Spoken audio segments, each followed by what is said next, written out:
আনহা একদিন ফজরের নামাজের পর কান্না করতেছেন, কান্নায় বিভোর। ফাতেমা রাদিয়াল্লাহু তাআলা আনহা দেখতেছেন তার আম্মা খাদিজা কান্না করে। রহমতের নবীর কাছে গিয়া বলতেছেন, ও বাবা জান, ও রহমতের নবী, আমার মা খাদিজা কান্না করতেছে। রহমতের নবী বলতেছেন, ও খাদিজা তুমি কেন কান্না করো?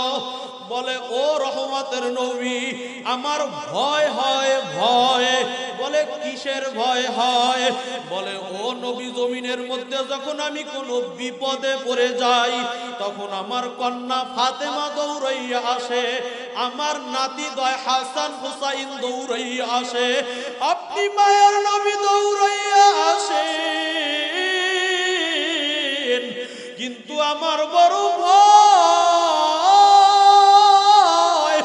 যখন আমি কবরের মধ্যে চলে যাব, ওই মুসিবতের মধ্যে আপনার নবীও থাকবেন না, হাসান হুসাইনও থাকবে না। ও নবী, আমার কন্যা ফাতেমাও থাকবে না, তখন আমার কি হালাত হবে? এই ভয় আমি কান্না করি রে নবী। রহমতের নবী বলেন, ও খাদিজা, তুমি এবার কান্না বন্ধ করো।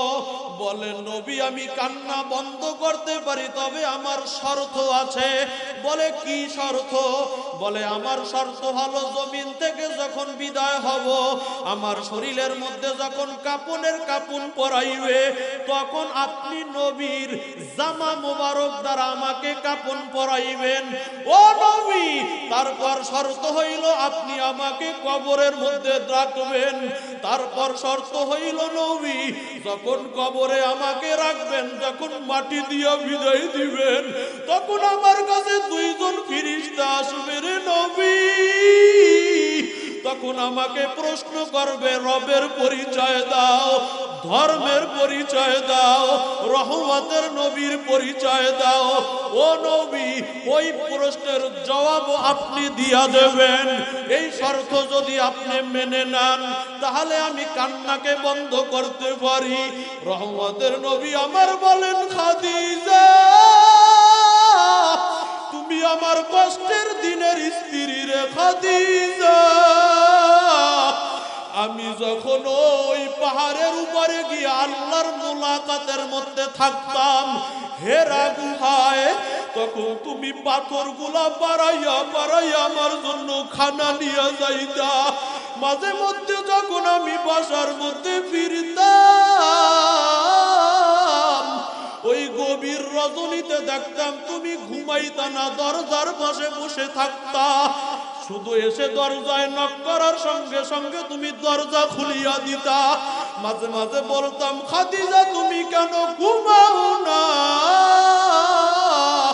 তুমি আমার দিকে তাকাইয়া বলতা, ও নবী, আপনার মাও নাই, বাবাও নাই, আপনি বড় ইয়াতীম। আমি খাদিজা যদি ঘুমাইয়া যাই, কে আপনার দরজা খুলিয়া দেবে? এজন্য আমি ঘুমাই না। রহমতের নবী এভাবে বলতেছেন, আর তার চোখ মোবারক থেকে টপ টপ করিয়া পানিগুলা জমিনে পড়তেছে।